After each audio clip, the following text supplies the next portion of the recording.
What is going on, everyone? It is Connor, the co-host with the most, back with another 2022 NHL Division Preview. This is going to be episode number 3 in the series, and our first episode on the Eastern Conference.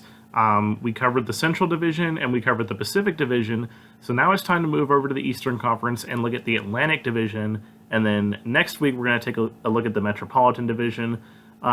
This division, of course, is home to the Tampa Bay Lightning, the team that has made the Stanley Cup Finals for the last 3 years, 2-time Stanley Cup champions before last year.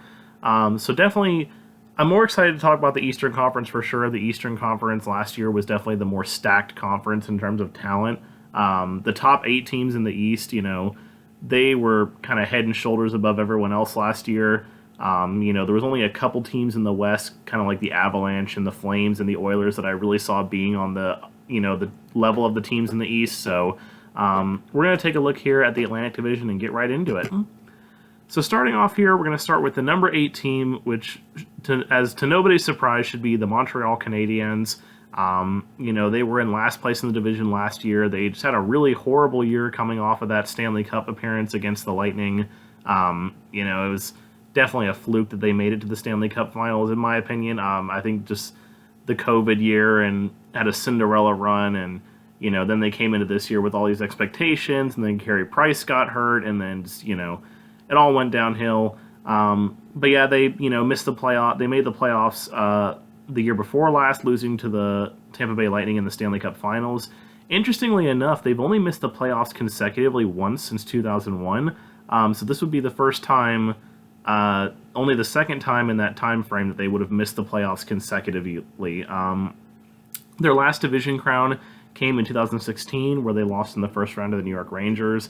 This team has always been consistent. It's the team in the NHL that's won the most Stanley Cups. They expect to be a perennial playoff contender, but they've really kind of been up and down. Obviously, they're definitely in more of a rebuild mode now, so there's not all the expectations around Montreal this year like there was the past couple of seasons. Looking at their offseason additions, they brought in Kirby Dach from the Chicago Blackhawks, so to give them a little bit more youth, a little bit more depth scoring. On the flip side, they did lose Jeff Petrie, one of their better defensemen on the team, a veteran leader on this team. But this is a team that's kind of headed for, they want younger players, they want a youth movement going on. This is a rebuild, so losing a piece like Jeff Petrie, if they were trying to compete for a cup, I'd say that's a pretty big loss, but since they're trying to go into rebuild mode, I think it's fine. Again, an older veteran player, still very good, but, not worth the price tag. Their Hart Trophy candidate for me is going to be Cole Caulfield, one of their draft picks, one of their recent draft picks. He looked really outstanding last year. He was the bright spot on this team of, everything that was going bad. So he definitely, in my mind, would have the best chance. He's probably going to be their all-star. Each team gets one all-star representative, so definitely looking for big things out of Cole Caulfield this year. The Canadiens, it's going to be a rough season. It's going to be a long season, but, at least they're starting to get some more young pieces, and maybe in the future they'll have more to look forward to. Yeah. Moving on to the 7th place team here, we're going to go with the Buffalo Sabres. Now, teams 5 through 7 in this division were really close last year, only separated by 2 points. So the Sabres did end up getting 5th last year with 75 points, 1 ahead of Detroit and 2 ahead of Ottawa. In my opinion, I don't think they got any better really at all.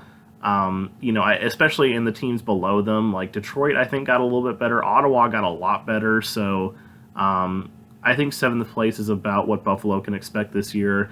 The last time they made the playoffs was the 2010-11 season. They are currently the owners of the longest current playoff drought in the NHL, a distinction that was previously held by my Carolina Hurricanes, but when the Hurricanes finally made it back to the playoffs after Rod Brind'Amour took over as head coach, the Sabres now have that distinction and have yet to really even come close to making the playoffs. They finished 5th in the division last year, but that's kind of misleading when you're looking at, they were 5th in the division, but they were a long way away from making the playoffs.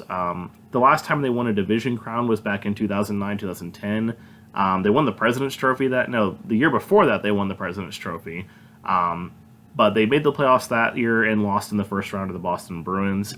Their offseason addition for me, another one of these names that I know I'm going to butcher, Ilya Lyubushkin, I think is how you pronounce it.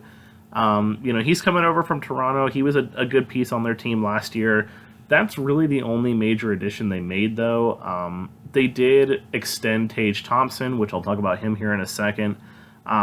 Their loss was Cody Eakin, mainly just kind of, another one of these depth players. Sometimes it's hard to pick out like a team's biggest loss because, sometimes it just kind of ends up being some depth player that, anyone outside of a true hockey fan would really know who they are, or anybody really, not even really just a true hockey fan, just anybody outside of Buffalo wouldn't really know who he is necessarily.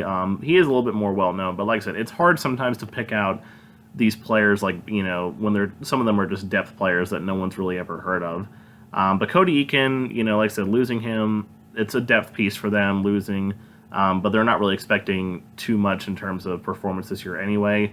But speaking of Tage Thompson, they did extend him, and he's going to be my Hart Trophy candidate for them. I could have gone with Jeff Skinner here, but for me, the problem with Jeff Skinner is just he doesn't have the all-around game that Tage Thompson has. Jeff Skinner is a great goal scorer, but he's a pretty terrible defender. He's not really much of a playmaker. If he's not scoring goals, then he's not getting points. So I like the all-around game of Tage Thompson better. And, like I said, he just got that new contract from them, so he's definitely going to be looking to perform and want to do well. Maybe the Sabres could surprise some people, but the East is just too stacked, in my opinion. I don't see them breaking that playoff drought this year, so it's going to be another long season in Buffalo. Moving on to the number 6 team, we have the Detroit Red Wings here. They were 6th in the division last year, so I'm predicting no change for them in terms of where they go. Now, the Detroit Red Wings, this is historically a very successful franchise. They have the 3rd most Stanley Cups in league history with 11. They had a lot of Stanley Cups that came in like the 90s and the early 2000s. That was their prime time. They won the Stanley Cup back in 2008 was the last time they won it. And this is a franchise that has been struggling for a really long time. Like I said, this is historically a really good franchise. The Red Wings expect to be in the playoffs. They expect to do well. And they've missed the playoffs for 6 straight years. The last time they made it was 2015-16 when they lost to Tampa Bay in the first round. So it's been a long time since Detroit has had any postseason success. Their last division crown came in 2010, and they lost in the second round to San Jose. So Detroit's definitely had some tough times going on here. It is getting better. There's room for hope, I guess, for Detroit fans, because Detroit, unfortunately, never really has much to celebrate these days. But, the Red Wings, they're on the rise. They're getting better, and at least for Detroit fans' sake, the Lions are doing better this year, and the Pistons are looking like they could be a little bit better. So who knows? But the Red Wings, they're going to miss the playoffs again this year, in my opinion. They just didn't do enough to get better.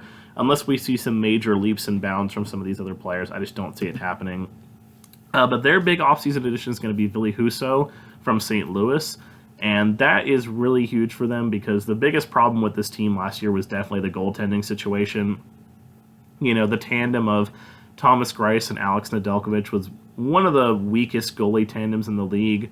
I myself being a Hurricanes fan, am very familiar with Alex Nedeljkovic, and I was really worried when the Hurricanes gave him up at the end of the previous season, and I thought it was a huge mistake, but then, I know Detroit obviously doesn't have the defense that the Hurricanes have, but Nedeljkovic really didn't perform well, and it's not a good outlook for their goalies. So Husso is going to help a lot. He was, in my opinion, the better of the 2 goaltenders in St. Louis last year, so definitely a big improvement for them there, hopefully.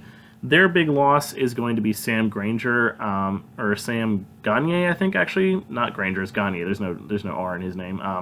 Just like I said, another one of these depth pieces that the Red Wings lost. He was in the top 15 on this team in scoring, but I don't think it's going to hurt them too much. Their Hart Trophy candidate, no-brainer, is going to be their captain, Dylan Larkin. He's by far been the best player on this team. Tyler Bertuzzi could be another candidate for this as well, but Larkin, in my opinion, is head and shoulders above the rest of his teammates in terms of, his talent level and his performance for this team.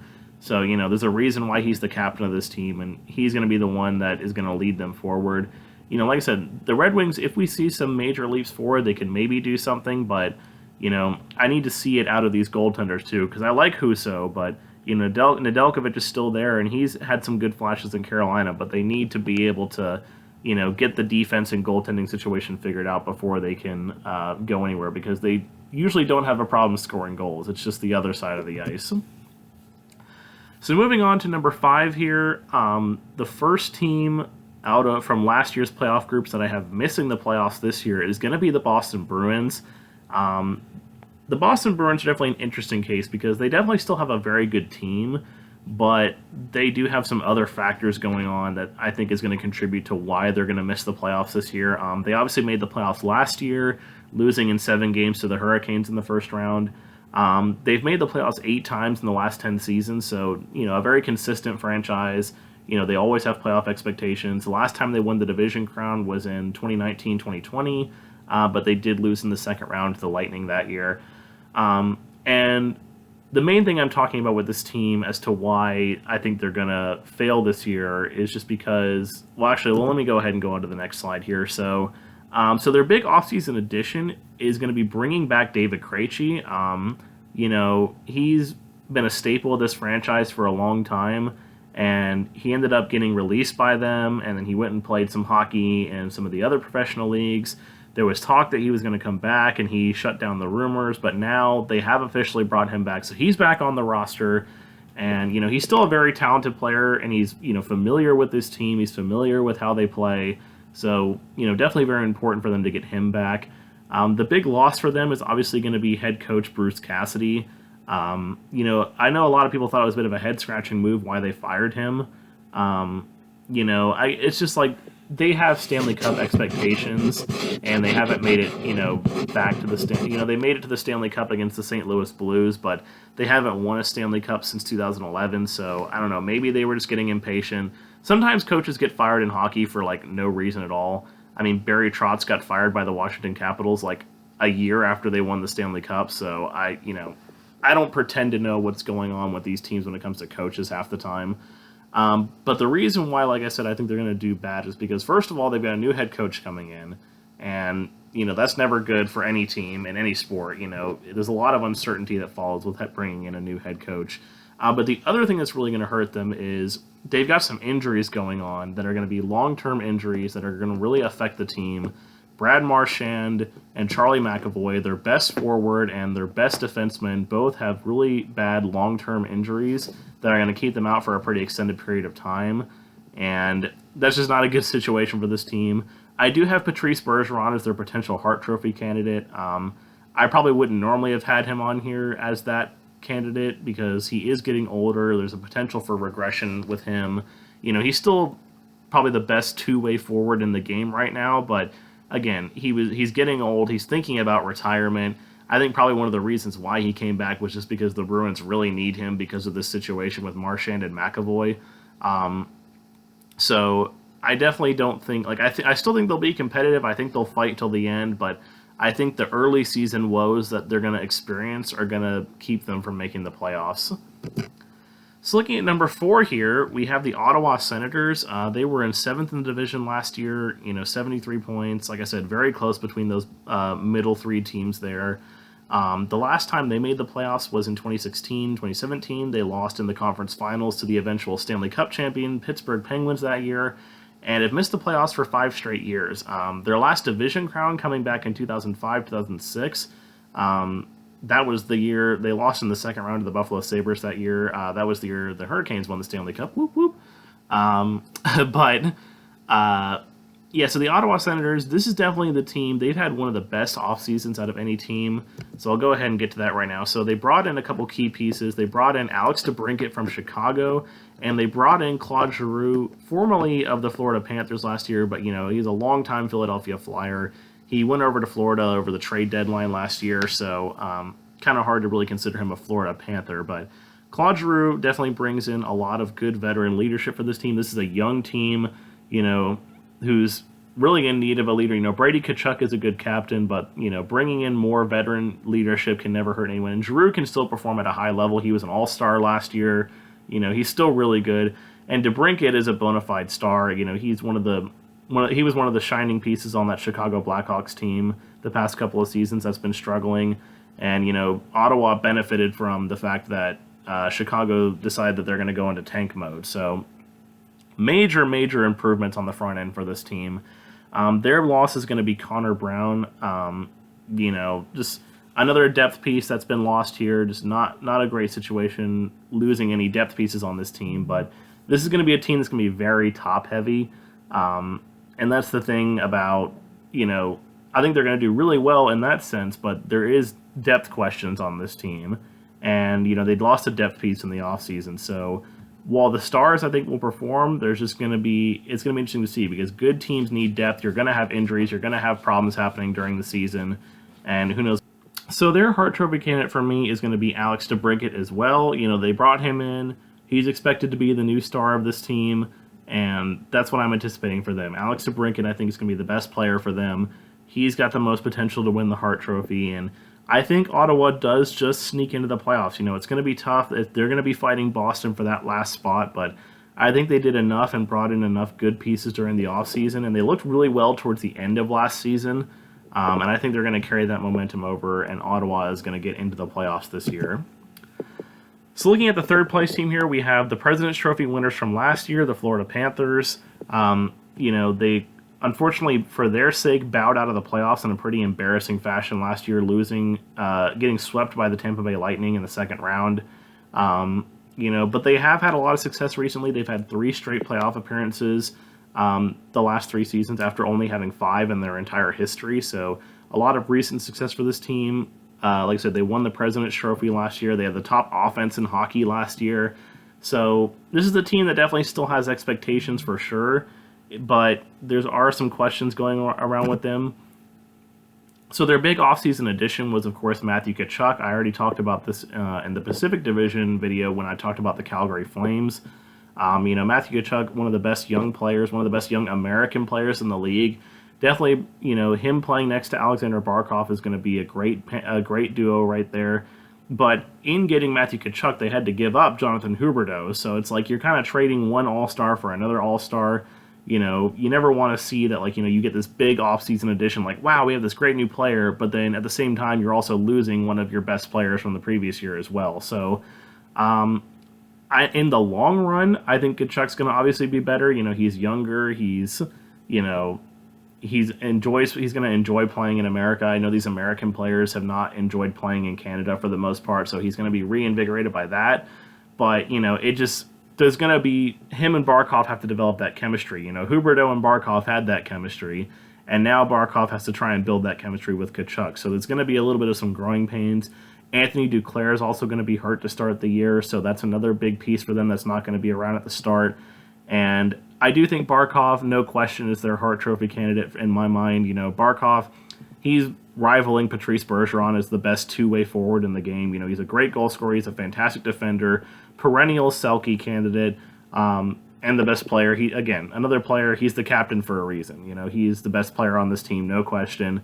The problem for Florida that really they're going to have to clean up, that they really, in my mind, didn't do enough to clean up, and which is why I think they're going to finish third, is just the defense. This is a team that had a world-class offense. They had the number 1 offense in hockey, but they just gave up so many goals. I saw so many games last year that even though they won, they had to basically claw and scrape their way to win. And it would be against bad teams too. They'd be playing, I'm trying to think of an example. They'd be playing Seattle, and they'd be losing 4-1, and they would have to, and this would be in the third period too, and the offense would completely bail them out, and they'd win, 5-4, in overtime or something. But that was happening way too often. It raised a lot of red flags for me. It's why when I did my playoff predictions last year, I thought no question they're not going to make it.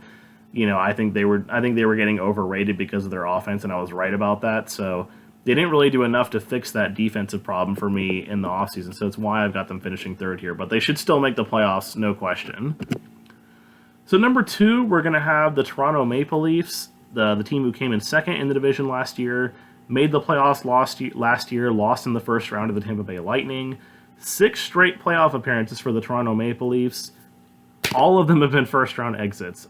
This is a trend that's been happening that, the Maple Leafs are the butt of many jokes and many memes. They haven't won a Stanley Cup since 1967, despite the fact they've got the second most in the NHL. Pretty well all of their Stanley Cups coming in the era of there only being 6 teams.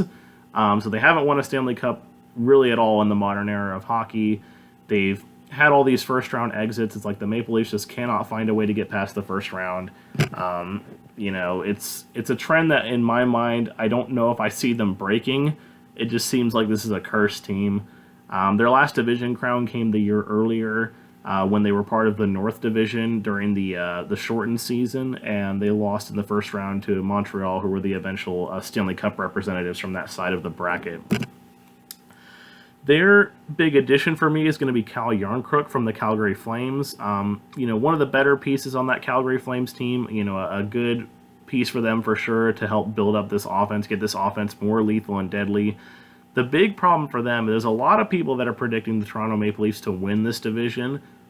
I don't know if I see that happening just because of the goaltending situation that they have going on right now. So they lost Jack Campbell in the offseason. So, he was obviously their all-star goalie, their starting goaltender. You never want to go through a situation where you're losing your starting goaltender. But the problem for me is just going to be the guys that they have playing in that second position. They also had Peter Mrazek last year, who was really bad. So this year they're going with Matt Murray and Ilya Samsonov. So Matt Murray, who came over from Ottawa, Samsonov from Washington, and just it's not a good goaltending situation. Murray, if he's healthy, he can be good, but Murray's hurt a lot. Samsonov was one of the reasons why the Capitals struggled last year. The Capitals had a big goaltending problem last year, and I just think that's going to be a huge issue for them. Anytime you have a goaltending problem, it's not good, and the Toronto Maple Leafs have one of the worst goaltending situations in hockey right now, in my opinion. Maybe they could be like Florida and have the offense carry them like Florida did last year, but I just don't know if that's going to happen for them. They'll make the playoffs, but I just can't see a Stanley Cup coming from this team unless one of those goaltenders really breaks out and has a year that we're not expecting.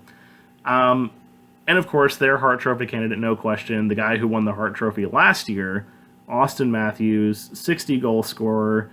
Not much else to say. It's Austin Matthews. So moving on to the team in first place, Zach's favorite hockey team, the Tampa Bay Lightning, the most successful franchise in the league over the past 3 seasons, 2 straight Stanley Cups, and a Stanley Cup Finals appearance last year, losing to the Colorado Avalanche in the finals. Only missed the playoffs twice in the last 10 seasons. Their last division crown, I don't know why I put that as 2021-22. That's wrong. Please ignore that. That's wrong. The last time they won the division crown was actually back in 2018 when they won the President's Trophy, and they famously, there was a lot of expectations around them that year that, the Tampa Bay Lightning, this is going to be the year that they break out and win the Stanley Cup and whatnot, and then they proceeded to go and get swept by the Columbus Blue Jackets in the first round. So, it just kind of proof that you don't need to win your division to win the Stanley Cup, because the Lightning, they were second and third the other 2 seasons that they, won the Stanley Cup. So you don't need to win your division. But yeah, that's wrong. It's not 21-2022. It's 2018-19 was the last time they won the division. Not a whole lot of additions for this team in the offseason. Their biggest one being Ian Cole from the Carolina Hurricanes. A journeyman defenseman, former Stanley Cup champion, just going to help try and offset the loss of Ryan McDonagh. They did lose Ryan McDonagh in the offseason. I didn't include him as their biggest loss, but that is a big loss for this team for sure. But their biggest loss, no doubt, is going to be the loss of Andre Palat. He's been a key staple on this team for all their Stanley Cup run. He's been a first and second line forward for this team at different points. Scored some crucial goals for them. So definitely going to be interesting to see how they make up for the loss of him. But they did extend Mikhail Sergachev. They did extend Anthony Cirelli. There's still a lot of pieces on this team. Steven Stamkos, if Braden Point can get healthy, there's still plenty of pieces on this team. Victor Hedman. I've thrown out names of people that, could be Hart Trophy candidates, but my pick for them is going to be a former Hart Trophy winner, Nikita Kucherov. If the dude is healthy, he's one of the best players in the league. He's just had an issue with staying healthy the last couple of years. He was on long-term IR 2 seasons ago. I know there was a lot of they kind of circumvented the cap by doing that. There was kind of like conspiracy theories that he wasn't really hurt, but they intentionally did that because they knew they could make the playoffs and they just wanted him back for the playoffs. So, do with that as you will. But then, of course, he was hurt again last year for an extended period of time. But, it seems like every time he comes back, he still plays at a high level. So I'm going to go with Nikita Kucherov. If not Nikita Kucherov, if he gets hurt again, then I'd probably say Victor Hedman would be their most likely Hart Trophy candidate. But the Tampa Bay Lightning, they're going to be a force again this year. Don't be surprised if they end up in the Stanley Cup Finals again. I do think it's going to be interesting. They seem like they're getting worse as the years go on. Like, they can't handle, the cap situation with all these good players that they've had. But I do still think they're the best team in this division, and they're going to win it. So Tampa Bay Lightning at the head of the Atlantic Division. But thank you guys so much for watching. Make sure you hit that subscribe button down below if you enjoyed what you saw. Hit that like button. Leave a comment. Do you agree, disagree with my takes? Who knows? Do you think that the Red Wings are going to win the division? People have crazy ideas. So make sure you let me know down in the comments below what you thought. And make sure you guys stay tuned for the Metropolitan Division, which will be coming out next Wednesday. We also have a lot of other content coming out on this channel. We still have our weekly podcast on Tuesdays. We've got the lock board that will be coming out every Friday. So make sure you guys stay tuned for that. Hit that notification bell so you don't miss out. And until then, I will see you guys next time.